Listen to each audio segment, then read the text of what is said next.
Bonjour, on vous présente aujourd'hui le travail de session pour le cours CF100 Cyberfraude, ma collègue Sabrine Zemrani et moi-même Rajdi Sami, dans le contexte d'analyse post-mortem de l'incident de sécurité subi par Bombardier. Bombardier est une entreprise canadienne spécialisée dans la conception et la fabrication d'avions et de trains, fondée en 1942 par Joseph Armand Bombardier. L'entreprise a commencé par fabriquer du motoneige avant de se diversifier dans d'autres. La compagnie a été témoin d'une énorme évolution au bout de ses 80 ans dans le marché industriel, en commençant par fabriquer des motoneiges en 1942 jusqu'à la commercialisation des avions. Par exemple, en 2005, Bombardier a lancé son avion régional le plus reçu, le CRJ 700. En 2021, Bombardier se classe comme la quatrième entreprise mondiale en termes de chiffre d'affaires dans le secteur des avions d'affaires. Malgré ces grandes réussites, Bombardier, produit réactif BRP, a été victime d'une cyberattaque en août 2022. Voici le plan qu'on va suivre. Nous allons commencer le projet par le contexte de l'incident avec mon collègue Samir Rachdi. En août 2022, Bombardier Produits Réactifs BRP a été victime d'une cyberattaque qui a entraîné la suspension temporaire de ses activités à Valcourt, Québec.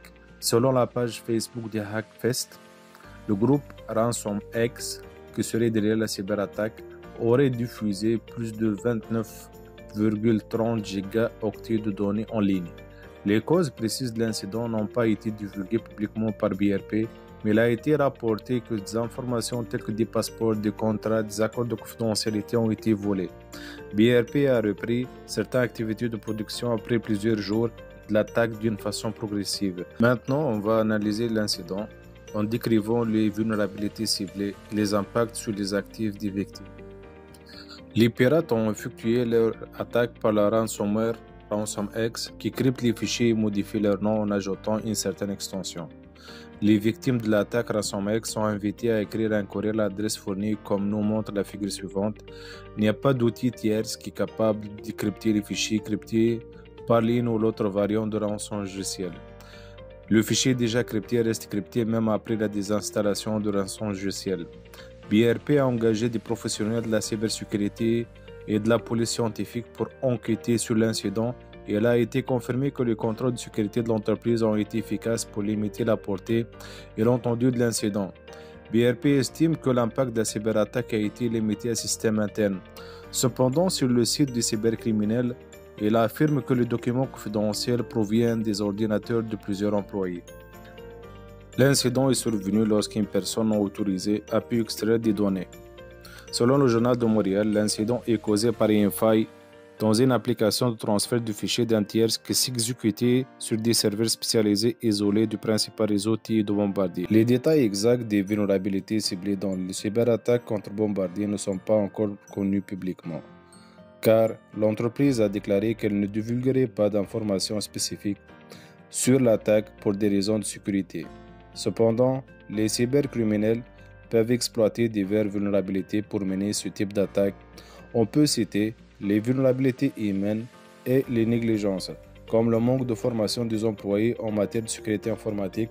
Par exemple, cliquer sur du lien malveillant ou ouvrir des pièces jointes infectées ou encore divulguer des informations sensibles par courrier ou par téléphone.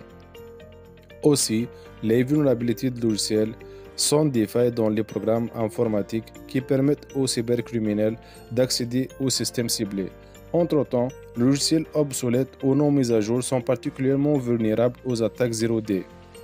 Dans notre cas, puisque c'est une attaque contre le service de partage de fichiers tiers, on parle des CVE 2021 27014 et CVE 2021 27101.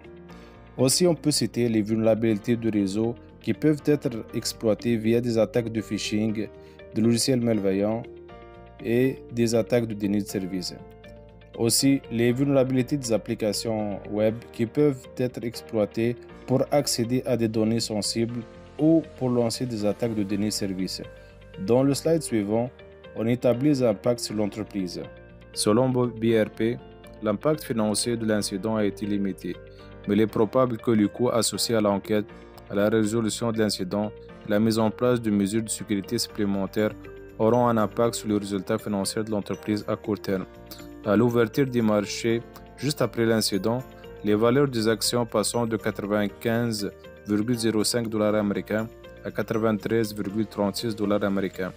L'incident aussi a impacté la réputation de BRP, surtout il y avait des informations personnelles qui ont été compromises puisque nos chantiers de commercialisation détaillés étaient publiés par les hackers, incluant des informations de l'ensemble des produits électriques de l'entreprise, des nouvelles motos au ponton de la division Magneto, les motos marines et les autoquads biplace et le nouveau Skido.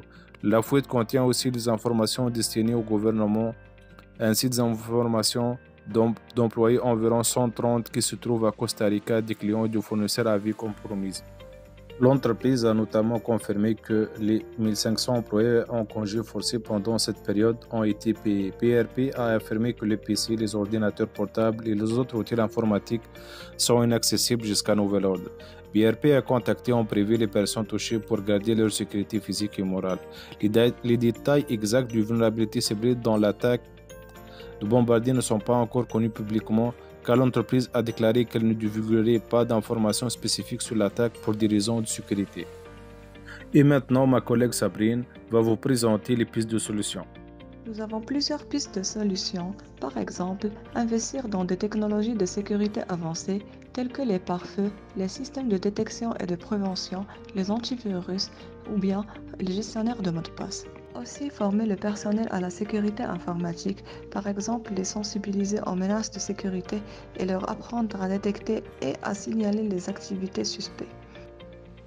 Se conformer aux exigences de la loi 25. Dès le 22 septembre 2022, la loi 25 oblige les organisations à tenir un registre des incidents de confidentialité et déclarer tous les incidents en matière de protection des renseignements personnels. Nous pouvons également préparer un plan de réponse aux incidents qui va nous aider à assurer la sécurité de l'entreprise et protéger ses actifs contre les cyberattaques et la fraude.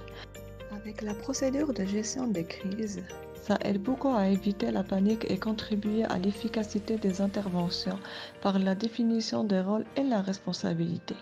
Je vous présente une autre piste de solution, c'est l'analyse des risques et gestion des vulnérabilités. L'analyse des risques et la gestion des vulnérabilités sont deux aspects importants de la sécurité informatique. La probabilité de risque impact est une méthode courante utilisée pour évaluer les risques associés aux vulnérabilités dans un système informatique.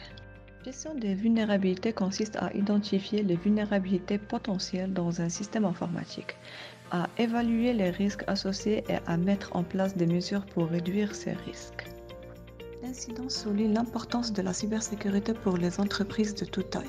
Les attaques de sécurité peuvent entraîner des conséquences financières ou bien des conséquences de réputation.